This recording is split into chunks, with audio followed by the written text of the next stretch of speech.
Tall are the tales that fishermen tell when summer's work is done, of fish they've caught, of birds they've shot, of crazy risks they've run. But never did fishermen tell a tale so tall by half a mile as the one that Grandpa Walcott told in the Smokerroom on the Kyle. With baccy smoke from 20 pipes, the atmosphere was blue. There was many have another boy, and don't mind if I do, when somebody suggested that each in turn should spin a yarn about some circumstance he'd personally been in.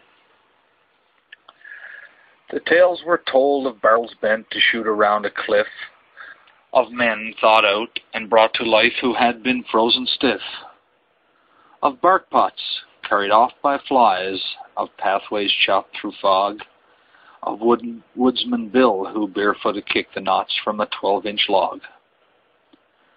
The loud applause got louder when Uncle Mickey Shea told of the big potato he growed in Gander Bay. Too big to roll through the cellar door, it lay at rest nearby, until one rainy autumn night a pig drowned in its eye. Meanwhile, in the corner, his gray head slowly bowed, sat Grandpa Walcott, 88, the oldest of the crowd. Upon his weather-beaten face there beamed a quiet grin, when somebody suggested, "Grandpa, it's your turn to chip in." "Oh, no, boys, leave me out," said Grandpa. "Oh, thanks, don't mind if I do." "Well, all right, boys, if you insist, I'll tell you one that's true. It's a story about jigging squids I'm going to relate, and it happened in Pigeon Inlet in 1888. Me, I was just a bedlammer, then fishing with me dad, and prospects for the season, they were looking awful bad. The Capelin Skull was over, it hadn't been too bright, and here at August, come and gone, and there was nar a squid in sight.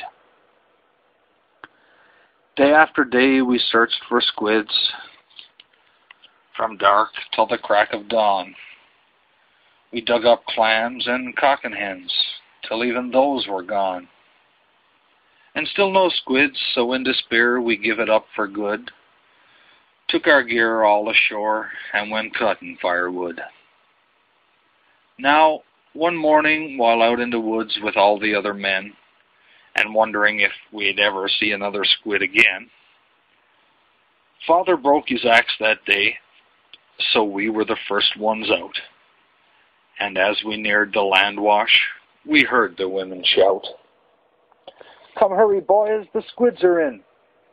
Well, we jumped aboard our boat and started out the harbor, the only crew afloat. But soon our keel began to scrunch, like scraping over skids. "Father," says I, "we've run aground." "Me son," he says, "that's squids." Said he, "The jigger," heaving out, and as quick as a flash I did. And as soon as it struck the water, 'twas grappled by a squid. I hauled it in, and what do you think? As soon as it crossed the rail, I'll be darned if there wasn't another squid clung to the first one's tail, and another clung to that one, and so on in a string. I tried to shake 'em loose, but Father says, "You foolish thing. You've got something there 'twas never seen before in Newfoundland. So drop the jigger, grab the string, and haul hand over hand." I hauled that string of squids aboard till the boat could hold no more, and then we hitched it in the risings and rowed away for shore. Now the men were coming from the woods. They'd heard the women bawl, but Father says, "Don't hurry, boys, there's squids enough for all." So Uncle Jimmy, he took the string until he had had enough, and neighbor-like he handed it off to Skipper Levi Cuff.